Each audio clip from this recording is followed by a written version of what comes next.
None यहाँ है आज की इन टच मिनिस्ट्रीज की भक्ति।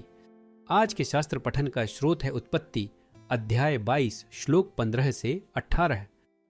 फिर स्वर्ग से याहवेह के दूत ने दूसरी बार अब्राहम को पुकार कर कहा, याहवेह अपनी ही शपथ खाकर कहते हैं, क्योंकि तुमने यह किया है और अपने इकलौते पुत्र तक को बलिदान करने के लिए तैयार हो गए, तो मैं निश्चय रूप से तुम्हें आशीष दूंगा और तुम्हारे वंश को आकाश के तारे और समुद्र के बालू के कण के समान अनगिनत करूंगा। तुम्हारा वंश अपने शत्रुओं के शहरों को अपने अधिकार में ले लेगा और तुम्हारे वंश के जरिए पृथ्वी की सारी जातियां आशीष पाएंगी, क्योंकि तुमने मेरी बात को माना है। अब्राहम ने अपने पुत्र इसहाक को वेदी पर बलिदान करने के लिए कहे जाने से कई साल पहले प्रभु के साथ चलना शुरू किया। उनका पहला विश्वास का कदम अपने घर को छोड़ने और उस भूमि की ओर जाने का संकल्प था जिसे परमेश्वर ने उन्हें दिखाने का वादा किया था। लेकिन अब उन्हें अपने पुत्र का बलिदान करने के लिए कहा जा रहा था, वादे का बच्चा जिसके माध्यम से परमेश्वर एक महान राष्ट्र उत्पन्न करेगा और पूरी दुनिया को आशीर्वाद देगा।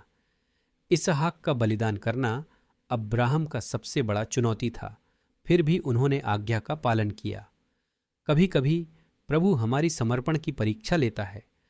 ये पल सिर्फ हमारे लिए अवसर नहीं होते, बल्कि उसके प्यार की अभिव्यक्तियां होती हैं जो हमें विश्वास, आज्ञाकारिता और आध्यात्मिक परिपक्वता में विकास करने में मदद करती हैं, साथ ही हमारी समर्पण बढ़ाती हैं। अब्राहम की आज्ञाकारिता उनकी परमेश्वर की समझ से आकारित होती थी। उन्होंने विश्वास किया कि प्रभु अपने वादे को पूरा करेगा, कि वह उन्हें इसहाक के माध्यम से वंशज देगा, यहाँ तक कि यदि इसके लिए उन्हें लड़के को मरे हुए से जीवित करना पड़े।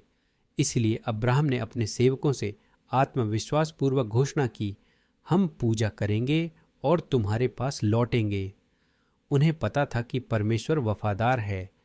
यदि आप परीक्षा का समय व्यतीत कर रहे हैं तो प्रभु आपको यह साबित करना चाहता है कि वह अपने वादों के प्रति वफादार है और आपकी आज्ञाकारिता को बहुत आशीर्वाद देगा। अनुभव क्षणिक रूप से दुखद हो सकता है, लेकिन वह आपको अपने प्यार से घेरे रखेगा